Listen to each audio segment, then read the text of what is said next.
ಕಾವಲ್ ಬೈರಸಂದ್ರದ ನಿವಾಸದಲ್ಲಿ ಮಂದಿ ಮೃತಪಟ್ಟಿದ್ದಾರೆ. ರಾತ್ರಿ 1:45 ಸುಮಾರಿಗೆ ಹೃದಯಾಘಾತವಾಗಿತ್ತು. ಕಳೆದ ಡಿಸೆಂಬರ್ನಲ್ಲಿ ಹೃದಯಾಘಾತವಾಗಿದ್ದು ಅವರನ್ನು ಬೆಂಗಳೂರಿನ ಶೇಷಾದ್ರಿಪುರಂನಲ್ಲಿರುವ ಖಾಸಗಿ ಆಸ್ಪತ್ರೆಗೆ ದಾಖಲಿಸಲಾಗಿತ್ತು. ಅವರಿಗೆ 75 ವರ್ಷ ವಯಸ್ಸಾಗಿತ್ತು. 500ಕ್ಕೂ ಅಧಿಕ ಸಿನಿಮಾಗಳಲ್ಲಿ ಅವರು ನಟಿಸಿದ್ದು ಅನಂತನಾಗ್, ಶಂಕರ್ನಾಗ್, ಡಾಕ್ಟರ್ ರಾಜ್ಕುಮಾರ್ ಸೇರಿದಂತೆ ಅನೇಕ ದಿಗ್ಗಜ ನಟರ ಸಿನಿಮಾಗಳಲ್ಲಿ ಬಣ್ಣ ಹಚ್ಚಿದ ಖ್ಯಾತಿ ಅವರಿಗಿದೆ. ಮಿಂಚಿನ ಓಟ, ಬಾಡದ ಹೂವು, ಆಕಸ್ಮಿಕ, ಅಗ್ನಿ, ಐಪಿಎಸ್, ದೀಪಾವಳಿ, ಅಯ್ಯ, ಅಪೂರ್ವ ಸಂಗಮ, ಪ್ರೀಸೋತ್ತಪ್ಪ, 7 ಸುತ್ತಿನ ಕೋಟೆ, ಗಜಪತಿ ಗರ್ವಭಂಗ, ಆಸೆಗೊಬ್ಬ ಮಿಸೆಗೊಬ್ಬ ಸೇರಿದಂತೆ ಅನೇಕ ಸಿನಿಮಾಗಳಲ್ಲಿ ಮಂದಿಪ್ರಾಯ್ ನಟಿಸಿದ್ದಾರೆ.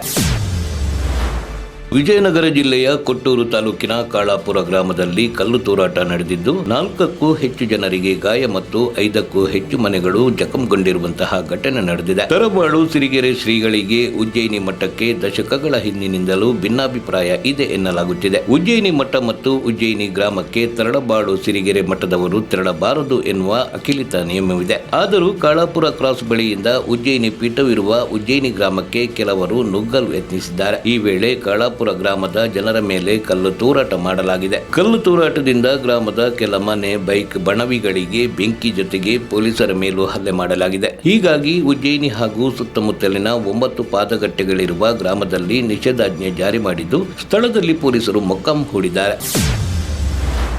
ಉಡುಪಿ ಜಿಲ್ಲೆಯ ಕುಂದಾಪುರ ತಾಲೂಕಿನ ಮುದೂರಿನಲ್ಲಿ ಕರ್ನಾಟಕದ ಮೊದಲ ಸಂಚಾರ ಕನ್ನಡ ಚಿತ್ರರಂಗದ ಹಿರಿಯ ನಟ ಮಂದೀಪ್ ರಾಯ್ ಹೃದಯಾಘಾತದಿಂದ ಕೊನೆಯುಸಿರೆಳೆದಿದ್ದಾರೆ. ಅವು ಗ್ರಾಮೀಣ ಭಾಗದ ಜನರ ಶವ ಸಂಸ್ಕಾರದ ಸಮಸ್ಯೆಗಳನ್ನು ಪರಿಹರಿಸಲು ಈ ನಿರ್ಧಾರವನ್ನು ಕೈಗೊಂಡಿದೆ. ಮುದೂರು ಗ್ರಾಮದಲ್ಲಿ ಸುಮಾರು 600 ಮನೆಗಳಿದ್ದು ಯಾರಾದರೂ ಮೃತಪಟ್ಟರೆ ಪಾರ್ಥಿವ ಶರೀರವನ್ನು 40 ಕಿಲೋಮೀಟರ್ ದೂರದಲ್ಲಿರುವ ಕುಂದಾಪುರ ಸ್ಮಶಾನಕ್ಕೆ ಕೊಂಡೊಯ್ಯಬೇಕು. ಗ್ರಾಮಸ್ಥರ ಕಷ್ಟವನ್ನು ಪರಿಗಣಿಸಿ ಸೊಸೈಟಿಯು ಕೇರಳದ ಸಂಸ್ಥೆಯೊಂದರಿಂದ 5.8 ಲಕ್ಷ ರೂಪಾಯಿ ವೆಚ್ಚದ ಮೊಬೈಲ್ ಚಿತಾಗಾರವನ್ನು ಖರೀದಿಸಿತು. ದೇಹ ಸುಡಲು 10 ಕೆಜಿ ತೂಕದ ಎಲ್ಪಿಜಿ ಸಿಲಿಂಡರ್ ಬಳಸಲಾಗಿದೆ. ಇದರಿಂದ ಶವ 2 ಗಂಟೆಯ ಒಳಗೆ ಬೂದಿಯಾಗುತ್ತದೆ. ಸಾವಿನ ಮನೆಗೆ ಈ ವಾಹನ ಹೋಗಲಿದ್ದು ಅಂತಿಮ ಸಂಸ್ಕಾರಕ್ಕೆ ಯಾವುದೇ ಶುಲ್ಕವನ್ನು ತೆಗೆದುಕೊಳ್ಳುವುದಿಲ್ಲ.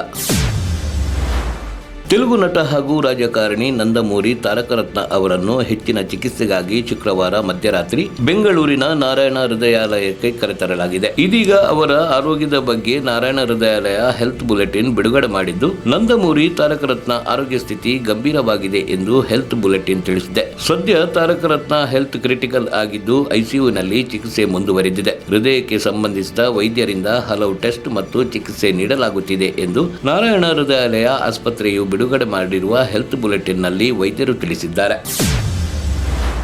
ಚಿಕ್ಕಬಳ್ಳಾಪುರ ತಾಲೂಕಿನ ಅವಲಗುರ್ಕಿ ಗ್ರಾಮದ ಬಳಿ 112 ಅಡಿಗಳ ಆದಿಯೋಗಿ ಶಿವನ ವಿಗ್ರಹ ನಿರ್ಮಾಣ ಮಾಡಿದ್ದೇ ತಡ. ಪ್ರತಿದಿನ ಸಾವಿರಾರು ಮಂದಿ ಶಿವನ ಭಕ್ತರು ಬೈಕ್ ಹಾಗೂ ಕಾರುಗಳಲ್ಲಿ ಅವಲಗುರ್ಕಿ ಗ್ರಾಮದತ್ತ ಆಗಮಿಸುತ್ತಿದ್ದಾರೆ. ಇದನ್ನೇ ಅವಕಾಶ ಮಾಡಿಕೊಂಡ ಸ್ಥಳೀಯ ಗ್ರಾಮ ಪಂಚಾಯಿತಿಯು ತನಗೆ ಸಂಬಂಧವೇ ಇಲ್ಲದಿದ್ದರೂ ರಸ್ತೆಯಲ್ಲಿ ನಿಂತು ಟೋಲ್ ಸುಂಕದ ರೀತಿಯಲ್ಲಿ ವಾಹನಗಳಿಗೆ ಸುಂಕ ವಸೂಲಿ ಮಾಡುವುದರ ಮೂಲಕ ಶಿವನ ಭಕ್ತರ ಆಕ್ರೋಶಕ್ಕೆ ಕಾರಣವಾಗಿದೆ. ಸ್ಥಳೀಯ ಅವಲಗುರ್ಕಿ ಗ್ರಾಮದ ಪಂಚಾಯತ್ ಕಾರ್ಯಾಲಯದ ಜನಪ್ರತಿನಿಧಿಗಳು ಹಾಗೂ ಅಧಿಕಾರಿಗಳು ಇಶಾ ಫೌಂಡೇಶನ್ಗೆ ಹೋಗುವ ವಾಹನಗಳನ್ನು ತಡೆದು ಬೈಕಿಗೆ 10 ರೂಪಾಯಿ ಹಾಗೂ ಕಾರುಗಳಿಗೆ 30 ರೂಪಾಯಿ ಸುಂಕ ವಸೂಲಿ ಮಾಡುತ್ತಿದ್ದಾರೆ.